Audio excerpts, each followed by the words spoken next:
दोस्तों नमस्कार। पुराने ज़माने में रोहतासगढ़ में कन्हैया नाम का एक किसान रहता था, जिसके पास बहुत थोड़ी सी ज़मीन थी, जिसकी फसल से उसके परिवार की गुजर बसर नहीं हो पाती थी। इसलिए कन्हैया घर चलाने के लिए अक्सर चोरियां किया करता था। वह एक शातिर चोर था, लेकिन उसमें एक खास बात थी कि उसने कभी भी अपने नगर में किसी के घर भी चोरी नहीं की थी। कन्हैया हमेशा पड़ोसी नगर या पड़ोसी राज्यों में चोरी करने के लिए जाया करता था और महीने में केवल एक ही रात, अमावस की रात को चोरी किया करता था। वह जब भी चोरी करने के लिए निकलता तो अपने लिए अपने साथ पीने का पानी और कुछ खाना साथ लेकर निकलता था, जिससे अगर चोरी करने की अवधि लंबी भी हो जाए और कहीं खाने को ना मिले तो भूखों मरने की नौबत ना आए। एक अमावस के दिन वे शाम को ही अपने घोड़े पर सवार होकर किसी दूर के गांव या शहर में चोरी के ख्याल से निकला। रात होने तक वह एक छोटे से गांव में पहुंच गया। गांव में चारों तरफ सन्नाटा था। कन्हैया ने अपने घोड़े को एक सुरक्षित स्थान पर छोड़ दिया। उसका घोड़ा पालतू और वफादार था और कन्हैया जब भी अपने विशेष ढंग से सीटी बजाता तो घोड़ा कहीं भी हो, पलक झपकते ही कन्हैया के निकट आ जाता था। कन्हैया को लगा कि आज उसे चोरी करने में कोई भी परेशानी नहीं होगी और मोटा माल भी हाथ लगेगा। बहुत देखभाल करके उसने एक घर देखा जहां से उसे कीमती सामान मिलने की उम्मीद थी। उसने चारों ओर से घर का मुआयना किया, फिर एक स्थान से दीवार लांघकर घर में घुसने का इरादा किया। लेकिन एक बार फिर हर बार निरीक्षण करने के उद्देश्य से घर के सामने आया ही था कि तभी उसे लगा कि कोई उसे उसके नाम से पुकार रहा है।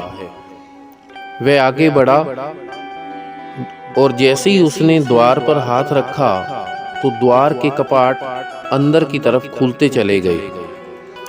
घर का मुख्य दरवाजा अंदर से बंद नहीं था।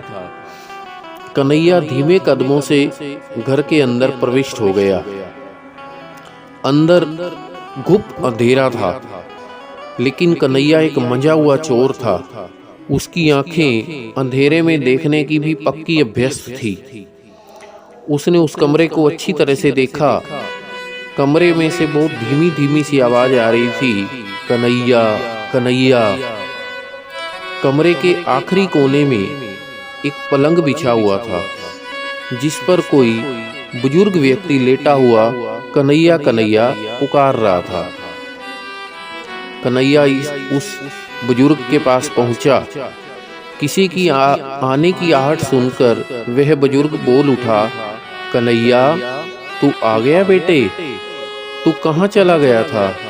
मुझे बहुत प्यास लगी है, थोड़ा पानी पिला दे और कुछ खाने को भी दे दे, बहुत भूख भी लग रही है। कन्हैया ने आसपास देखा, कहीं भी कोई गिलास या लोटा दिखाई नहीं दिया। उसने लेटे हुए बुजुर्ग को सहारा देकर उठाया और बिठाया और अपनी पीठ से बंधी हुई बोतल उतारकर उसमें से उस बुजुर्ग को पानी पिलाया। वह बुजुर्ग न जाने कब से प्यासा था, वह एक क्षण में ही सारा पानी पी गया। उसके बाद कन्हैया ने अपनी पोटली खोलकर बुजुर्ग को खाने के लिए रोटियां दी। रोटियों को देखकर उस बुजुर्ग ने कन्हैया से पूछा कि सब्जी नहीं है क्या? यह सुनकर कन्हैया ने जवाब दिया कि नहीं बाबा, सब्जी नहीं है। जैसे ही उस बुजुर्ग ने उसकी आवाज सुनी तो वह रोटी अपने मुंह तक ले जाते रुक गया और बोला कि कौन हो तुम? तुम मेरे बेटे कन्हैया नहीं हो। यह सुनकर कन्हैया ने कहा, हाँ बाबा, मैं तुम्हारा बेटा नहीं हूँ, लेकिन संयोगवश मेरा नाम भी कन्हैया है। यह सुनकर उस बुजुर्ग ने कहा कि फिर तुम कौन हो और यहाँ मेरे घर में क्या कर रहे हो? कन्हैया ने कहा कि बाबा, मैं एक चोर हूँ और आपके घर में चोरी करने के लिए आया था, लेकिन घर तो शायद पूरी तरह से खाली है। यह सुनकर बुजुर्ग ने कहा, क्या कह रहे हो? घर खाली है? तो क्या सब लोग प्लेग के डर से घर खाली करके दूसरे गांवों में भाग गए हैं, मुझे यहाँ अकेला मरने के लिए छोड़कर? बूढ़ा लगभग आश्चर्य प्रकट करके और चिल्लाते हुए बोला। यह सुनकर कन्हैया ने कहा कि बाबा, इसके बारे में तो मुझे कोई पता नहीं है, लेकिन आपके घर में इस समय कोई भी नहीं है। यह सुनकर बुजुर्ग रोने लगा और कहने लगा कि कैसा समय आ गया है, मुझे यहाँ अकेला मरने के लिए छोड़कर सब लोग चले गए हैं। यह सुनकर कन्हैया ने कहा कि बाबा, मुझे माफ़ करना, मैं यहाँ चोरी करने के लिए आया था, परंतु मुझे अब ये दिख रहा है कि यहाँ पर मुझे कुछ भी मिलना संभव नहीं है, इसलिए मैं यहाँ से जा रहा हूँ। अगर मैं आपकी कुछ मदद कर सकता हूँ तो मुझे बताएं, नहीं तो फिर मैं चलूँ। यह सुनकर उस बुजुर्ग ने कन्हैया का हाथ थाम लिया और बोला कि मुझे भी तुम अपने साथ ले चलो। यह सुनते ही कन्हैया बोला कि बाबा, कैसी बात करते हो? मैं एक चोर हूँ और चोरी करने के लिए जा रहा हूँ। अगर आपको साथ ले चलूँगा तो चोरी क्या खाक करूँगा?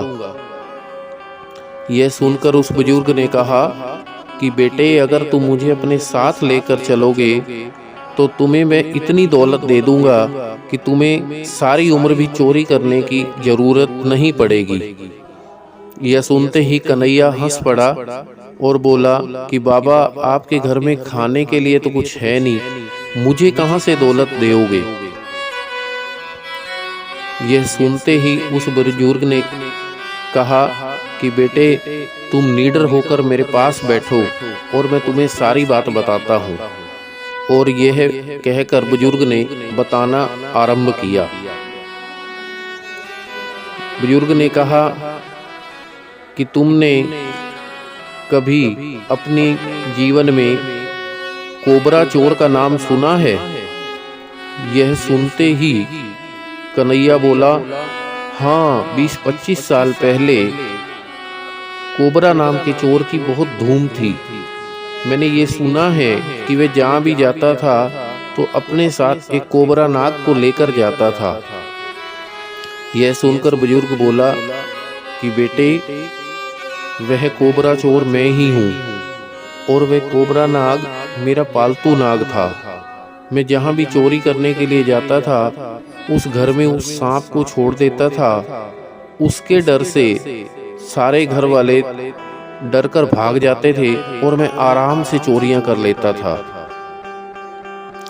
और जितना भी माल मुझे मिलता था मैं कभी भी अपना सारा माल घर पर नहीं लेकर आता था। आधा माल घर पर लेकर आता था और बाकी आधा मेरा एक गुप्त अड्डा है, मैं वहाँ पर छिपा देता था। और वो इस बात के लिए छिपाता था कि अगर कभी मेरा बेटा अपनी जिम्मेवारी से भागने लगे तो मुझे खाने पीने के लिए मोहताज ना होना पड़े। और आज वही हुआ। तुम मुझे अपने साथ ले चलो और मैं तुम्हें वो अपना गुप्त अड्डा दिखाता हूँ। यह सुनकर पहले तो कन्हैया हंसा, परंतु फिर भी उसने किसी तरह से उस बुजुर्ग की बातों पर विश्वास किया और अपने साथ उस बुजुर्ग को लेकर चल पड़ा। कुछ दूरी पर चलने के बाद वह बुजुर्ग उसे अपने गुप्त अड्डे पर ले गया और वहां पर जैसे ही कन्हैया ने देखा तो उसकी आंखें फटी की फटी रह गई। वहां पर बेशुमार धन के अंबार लगे थे। उस बुजुर्ग ने कहा कि ये सब अब तुम्हारा है। तुम इस धन को ले लो और मुझे भी अपने साथ रखो। मुझे अपने परिवार वालों से कोई भी मोह नहीं रह गया है। तो कन्हैया उस धन को लेकर और उस बुजुर्ग को भी अपने साथ लेकर साथ में आ गया। वह इतना धन था कि कन्हैया की 7 पुश्तें भी अगर आराम से खाएं तो वे धन खत्म नहीं हो सकता था। उस धन से कन्हैया आराम से अपना जीवन व्यतीत करने लगा और बुजुर्ग भी उनके साथ हंसी खुशी से रहने लगा। इस कहानी से हमें ये शिक्षा मिलती है कि आप कुछ भी काम करो परंतु दूसरों के प्रति दया की भावना और इंसानियत हमेशा रखो। अशक्त और बीमार व्यक्तियों की सेवा करने से कभी भी मुंह नहीं मोड़ना चाहिए। न जाने कब आपकी कौन सी अच्छाई आपका भाग्य बदल दे। दोस्तों, यदि यह कहानी आपको अच्छी लगी हो तो लाइक अवश्य करें, कमेंट भी करें और आगे भी ऐसी कहानियाँ सुनने के लिए इस चैनल को सब्सक्राइब जरूर करें। भगवान आपको हमेशा खुश रखे। धन्यवाद।